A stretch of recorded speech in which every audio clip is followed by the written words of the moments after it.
Hello students. So ఈ వీడియోలో మనం administration in Hyderabad princely states గురించి నేర్చుకుందాం. సో హైదరాబాద్ అనేది ఇండియాలో త్రూ పోలీస్ యాక్షన్ జరిగింది. సో ఈ పోలీస్ యాక్షన్ అయ్యే టైంలో మీర్ ఉస్మాన్ అలీ ఖాన్ నిజాం లాగా ఉండే. సో హైదరాబాద్ని ఫస్ట్ కాకతీయాస్ రూల్ చేసినారు. కాకతీయాస్ రూల్ తర్వాత 624 ఇయర్స్ మొత్తం ముస్లిం రూలర్స్ చేతిలోనే ఉండే. సో అట్లా మనకి అఫీషియల్ లాంగ్వేజ్ పర్షియన్ ఇంకా ఉర్దూ. సో ఇంకా కల్చర్ కూడా ఈ ముస్లిమ్స్తోని కొంచెం కొలాబరేట్ అయ్యి ఉంటుంది. ఇంకొకటి హైదరాబాద్ బిర్యానీ, కుర్బానీ ఇట్లాంటివన్నీ వాళ్ళ డిషెస్తోనే ముడిపడి ఉంటాయి. సో ఇది మొత్తానికి కొంచెం బ్రీఫ్ హిస్టరీ. ఇంకొక పాయింట్ ఏంటి అంటే, ఒక ఇంపార్టెంట్ నిజాం పేరు నిజాం నాసిరుద్దౌలా. ఈయనని మిర్ ఫర్కుందా అలీ ఖాన్ అని కూడా అంటాం. సో ఈ నిజాం గురించి మనం స్పెషల్గా ఎందుకు నేర్చుకుంటున్నామంటే, ఈయన 4th నిజాం. సో ఈయన టైంలో అది 1853 టైంలో తురబ్ అలీ ఖాన్ని ప్రైమ్ మినిస్టర్ లాగా ఈయన అపాయింట్ చేసిండు. ఈ తురబ్ అలీ ఖానే సాలార్ జంగ్ 1. సో ఈయన హిస్టరీలో ఒక రిమార్కబుల్ పొజిషన్ని తీసుకున్నాడు. ఎందుకు అంటే ఈయన చేసిన రిఫార్మ్స్. సో ఈయన నాసిరుద్దౌలా రూల్లో ఉన్నప్పుడు ఎకనామిక్ కండిషన్ అనేది చాలా దారుణంగా ఉండే. ఎంప్లాయీస్కి, సోల్జర్స్కి అసలు డిసిప్లిన్ లేకుండా పోయింది. మళ్ళీ అప్పుల కారణంగా ఆయనకి ఓవరాల్గా హైదరాబాద్ స్టేట్లో 6 సుబాస్ ఉంటే అందులో బేవార్ అనే ఒక సుబా మొత్తం బ్రిటిష్ వాళ్ళకి ఇచ్చేసిండు. ఎందుకంటే ఆయన అప్పులు కట్టలేని స్థితిలో ఉండే. సో అట్లాంటి దారుణమైన స్థితిలో ఉన్నప్పుడు సాలార్ జంగ్ 1 దివాన్ లాగా అపాయింట్ అయ్యిండు. సో ఈయన కొన్ని అడ్మినిస్ట్రేటివ్ రిఫార్మ్స్ తీసుకున్నాడు. సో అవి ఏంటివి అంటే, ఫస్ట్ థింగ్ రెవెన్యూ డిపార్ట్మెంట్లో రిఫార్మ్స్ తీసుకొని వచ్చిండు. సో ఈయన రెవెన్యూ డిపార్ట్మెంట్లో రిఫార్మ్స్ తీసుకురావడానికి మెయిన్ రీజన్ ఏంటి అంటే, ఈ ఫార్మర్స్ అనేవాళ్ళు ఎక్కువ మ్యాక్సిమం కంట్రీకి, ఈ హైదరాబాద్ స్టేట్కి ఎక్కువ ట్యాక్సెస్ అనేవి ఫార్మర్స్ నుంచి వస్తాయి. కానీ ఈ దేశ్ముఖ్స్, ఇంకొంతమంది మిడిల్ పర్సన్స్ ఉంటారు, ఇంకా ఈ పోలీస్ డిపార్ట్మెంట్ కూడా, వీళ్ళందరూ కుమ్మక్కయ్యి ఫార్మర్స్ దగ్గర చాలా ట్యాక్స్లు కలెక్ట్ చేసి చాలా ఎక్కువ కరప్షన్ చేస్తుండే. సో ఫస్ట్ సాలార్ జంగ్ ఏమనుకున్నాడంటే, ఈ మిడిల్ మ్యాన్ని, ఈ పోలీస్ డిపార్ట్మెంట్ని ట్యాక్స్ కలెక్షన్ నుంచి పక్కకు జరిపేసేయాలి అని. సో అందుకే ఈ రెవెన్యూ డిపార్ట్మెంట్లో రిఫార్మ్స్ తీసుకొని వచ్చిండు. సో ఏం చేసిండు అంటే, ఫస్ట్ థింగ్ ట్యాక్స్ కలెక్షన్కి ఈ మిడిల్ మ్యాన్ పోలీస్ డిపార్ట్మెంట్ కాకుండా కలెక్టర్స్ని అపాయింట్ చేసిండు. సో అట్లా మనకి తాలూక్దార్స్ ఉన్నారు, జిల్లాదార్స్ ఉన్నారు. సో వీళ్ళు ఏం చేస్తుండే, ఫార్మర్స్ దగ్గర పోయి ట్యాక్స్ కలెక్ట్ చేస్తుండే. అండ్ ఇంకొకటి ఏంటి అంటే, ఆ ఫార్మర్స్ ఎంత ప్రొడక్షన్ చేసిర్రు, వాళ్ళ ల్యాండ్ ఎట్లుంది, వాళ్ళు ధనికుల లేకపోతే పేద ప్రజల, ఇవన్నీ చూసి ట్యాక్స్ డిసైడ్ చేసి తీసుకుంటుండే. సో ఇదొక మంచి రిఫార్మ్. ఎందుకంటే అటు ఫార్మర్స్ నష్టపోరు, ఇక్కడ గవర్నమెంట్ కూడా నష్టపోకుండా సాలార్ జంగ్ 1 రిఫార్మ్స్ తీసుకొని వచ్చిండు. సో వీళ్ళకి కొంచెం సెక్యూరిటీ లాగా కొంతమంది పోలీసులని ఇచ్చిండు అనమాట. ఓకే, సో ఇది reforms in revenue department. Next వచ్చేసి జస్టిస్ దాంట్లో మున్సిఫ్ కోర్ట్స్ని ఎస్టాబ్లిష్ చేసిండు. థర్డ్ థింగ్ వచ్చేసి ట్రెజరీ. సో ఫినాన్స్, మన హైదరాబాద్ ఫైనాన్స్ ఎట్లా ఇంప్రూవ్ చేయాలి, ఏమేమి స్టెప్స్ తీసుకోవాలి అనే ఒక అడ్వైజ్ ఇచ్చేది ఈ సెంట్రల్ ట్రెజరీ ఫర్ గవర్నమెంట్.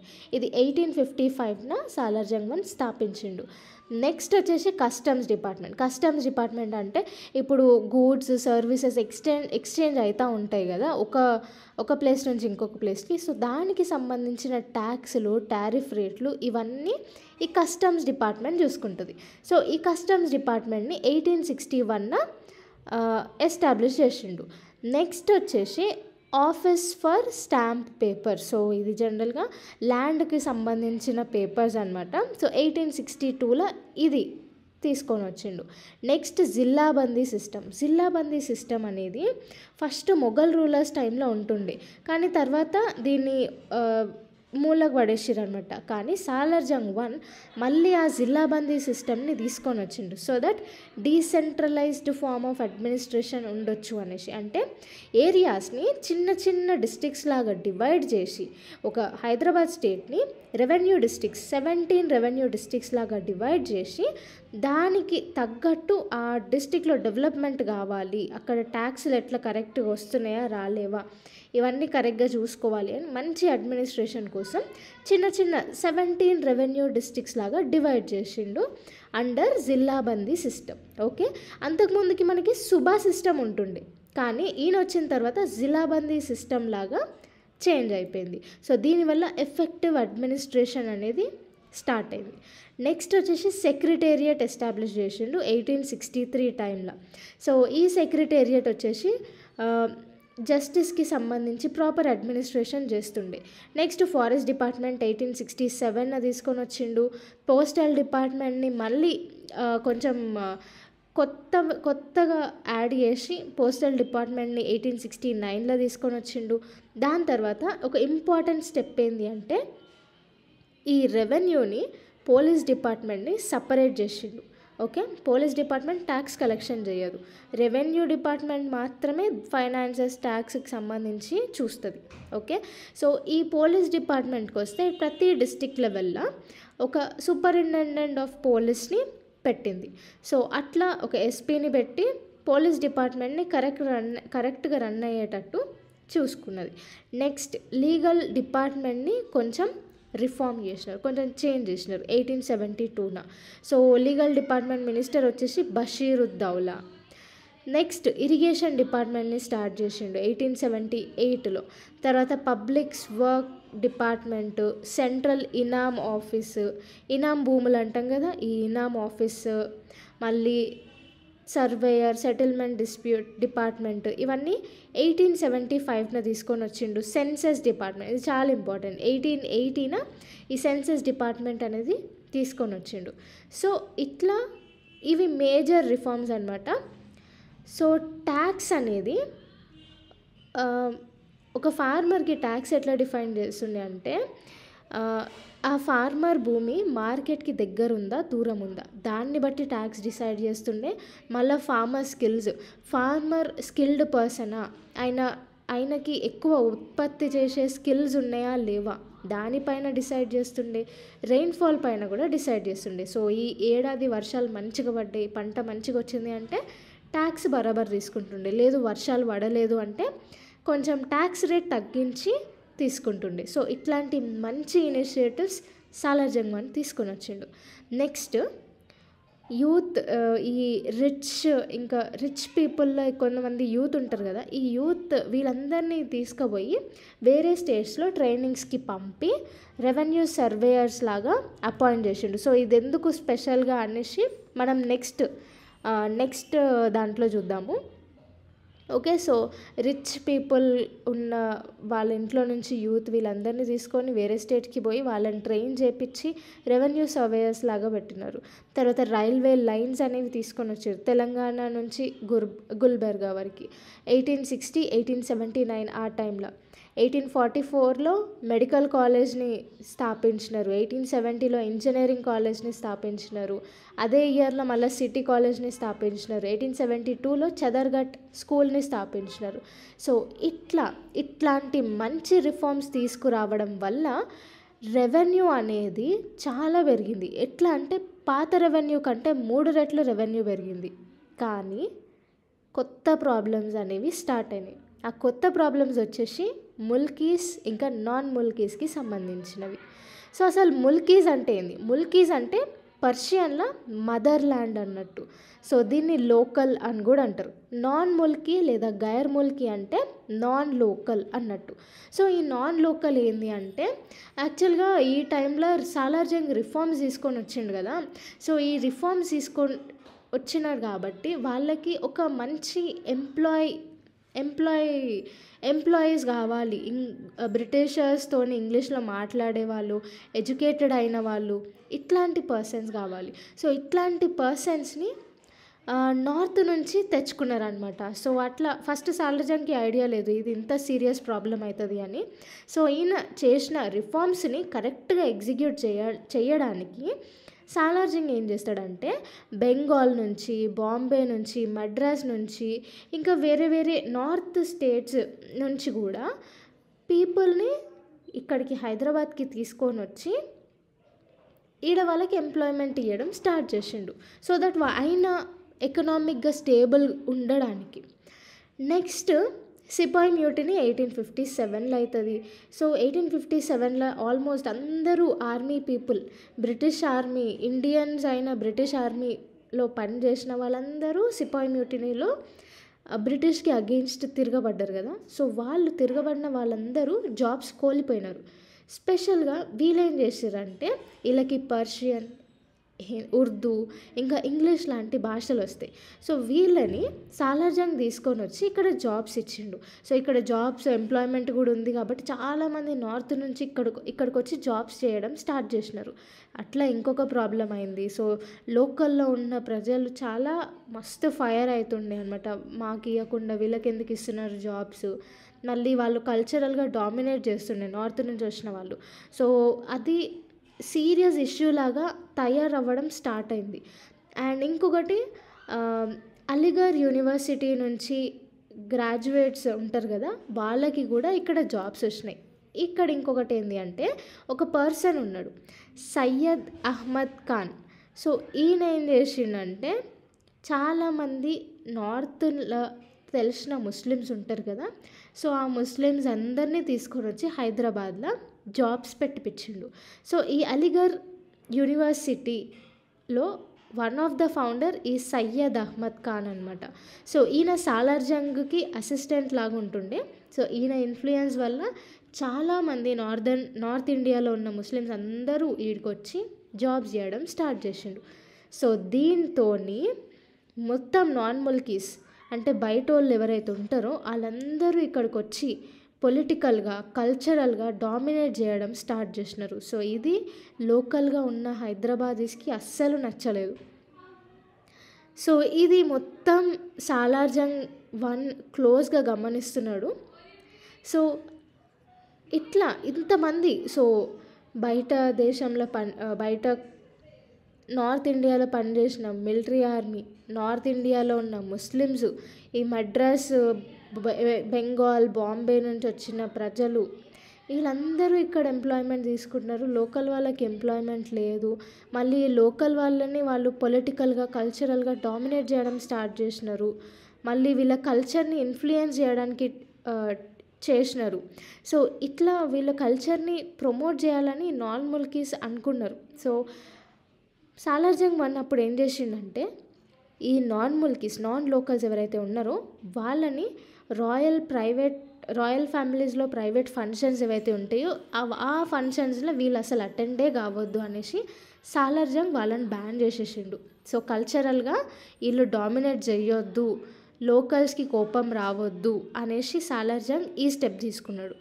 దాని తర్వాత కొన్ని కండిషన్స్ నాన్ ముల్కీస్ పైన పెట్టినాడు. ఏంటి అంటే, ఇప్పుడు ఒక పర్సన్ బయట నుంచి వచ్చి ఈడ ఎంప్లాయ్మెంట్ చేసిన తర్వాత ఈయనకి పెన్షన్స్ రావు. ఈయనకి ఏమైతే ల్యాండ్ ఇచ్చిరో రిటైర్మెంట్ అక్కడ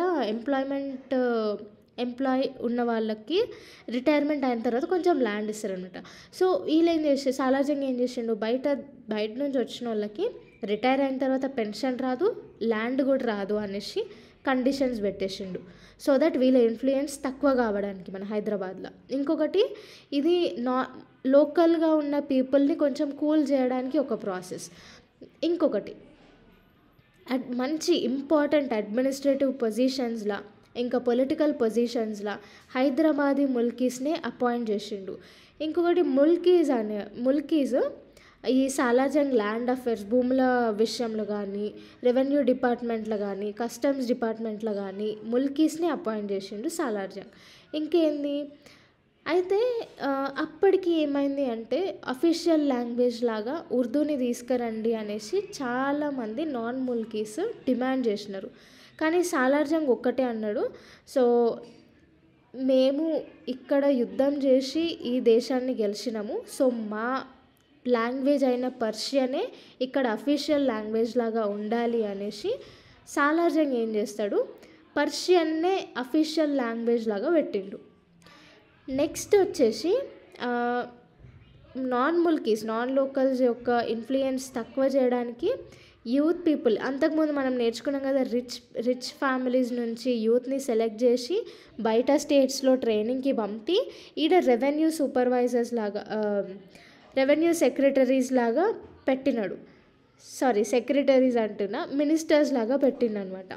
సో ఈ మినిస్టర్స్ యూత్, వీళ్ళకంత ఎక్స్పీరియన్స్డ్ లేదు.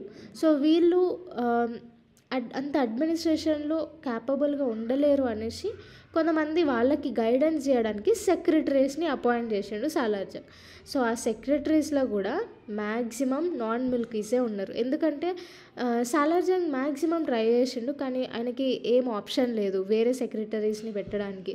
సో మ్యాక్సిమం ఆ సెక్రటరీస్ ఎక్స్పీరియన్స్డ్ ఉన్న వాళ్ళు ఓన్లీ నాన్ మిల్కీసే ఉండే.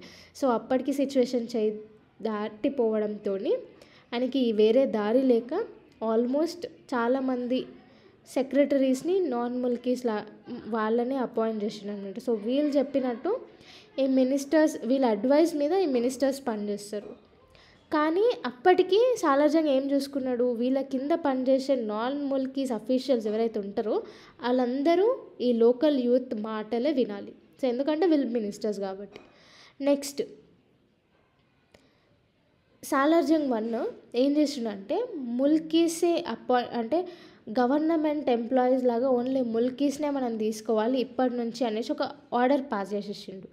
ఓకే, సో నాన్ ముల్కీస్ కల్చర్ ఇన్ఫ్లుయెన్స్ చేయొద్దు, హైదరాబాదీ కల్చర్ని తక్కువ చేయొద్దు అనేసి, మళ్ళీ ముస్లిమ్స్ ఇంకా నార్త్ ఇండియా, మన హైదరాబాదీ ముస్లిమ్స్కి నార్త్ ఇండియన్ ముస్లిమ్స్కి గొడవలు కాకుండా ఉండడానికి 1868లో గవర్నమెంట్ ఆర్డర్ జీవో పాస్ చేసిండు. ఈ జీవో ఏంది అంటే, ఇప్పటి నుంచి లోకల్ పర్సన్స్ ఎడ్యుకేటెడ్ అయి ఉండాలి, ఇంకా వాళ్ళు మాత్రమే గవర్నమెంట్లో ఎంప్లాయీ లాగా పనిచేయాలి. ఇది జీవో 1868లో పాస్ చేసిండు సాలార్జంగ్. సో ఇది ఇంప్లిమెంట్ కావడానికి ఆల్మోస్ట్ 14 years పట్టింది. సో ఈ టైంలో ఎప్పుడు ఇంప్లిమెంట్ అయింది అంటే 5th నిజాం అఫ్జలుద్దౌలా ఉన్నప్పుడు ఇది ఇంప్లిమెంట్ అయింది. తర్వాత నాన్ లోకల్స్ గవర్నమెంట్ పర్మిషన్ లేకుండా వాళ్ళకి ఎంప్లాయ్మెంట్, వాళ్ళని పనిలో పెట్టుకోవద్దు అనేసి సాలార్జంగ్ ఆర్డర్ పాస్ చేసేసిండు. సో ఈ టైంలో సాలార్జంగ్ 1 టైంలో ముల్కీ రూల్స్ని స్థాపించిండు అనమాట. అంటే లోకల్ పీపుల్ ప్రొటెక్షన్ కోసం ఈయన చాలా రూల్స్ తీసుకొని వచ్చిండు సాలార్జంగ్. సో ఈయన ఒక కమిటీ ఫామ్ చేసిండు. ఈ కమిటీ కింద వీళ్ళు లోకల్ యూత్ ఉంటారు కదా, వీళ్ళని డిఫరెంట్ స్టేట్స్కి పంపి వాళ్ళకి ట్రైనింగ్ ఇచ్చి రెవెన్యూ, జ్యుడిషియరీ ఇంకా వేరే డిపార్ట్మెంట్స్లో మినిస్టర్ లాగా అపాయింట్ చేసుకున్నారు. నెక్స్ట్ 1883లో సాలార్జంగ్ 1 చనిపోయినాడు. ఆయన ఆశలు, అంటే ఆయన కళ ఏంది అంటే నాన్ ముల్కీస్ని అందరినీ ఎలగొట్టేసి ఓన్లీ ముల్కీస్లే ఉండాలి అనేసి ఆయన డ్రీమ్ నెరవేరక ముందే ఆయన చనిపోయిండు. సో ఆయన చనిపోయినప్పుడు నిజాం వచ్చేసి మిర్ మెహబూబ్ అలీ ఖాన్. సో ఆ టైంలో మిర్ మెహబూబ్ అలీ ఖాన్ మైనర్ ఉండే. సో 1883లో మైనర్ ఉండే, 1884లో మేజర్ అవుతాడు ఈయన నిజాం. సో 1884 వరకు కౌన్సిల్ ఆఫ్ రెజెన్సీనే చూసుకుందనమాట పరిపాలన మొత్తం. సో 1884లో సాలార్జంగ్ 2, అంటే సాలార్జంగ్ 1 వాళ్ళ కొడుకు సాలార్జంగ్ 2, ఈయన 21 years ఉండే. సో ఈయననే ప్రైమ్ మినిస్టర్ లాగా అపాయింట్ చేసిండు. సో ఈయనని ప్రైమ్ మినిస్టర్ లాగా అపాయింట్ చేయమని బ్రిటిష్ రెసిడెంట్ కూడా అడ్వైజ్ ఇచ్చిండు. సో దాని ప్రకారము సాలార్జంగ్ 2ని ప్రైమ్ మినిస్టర్ లాగా అపాయింట్ చేసినారు.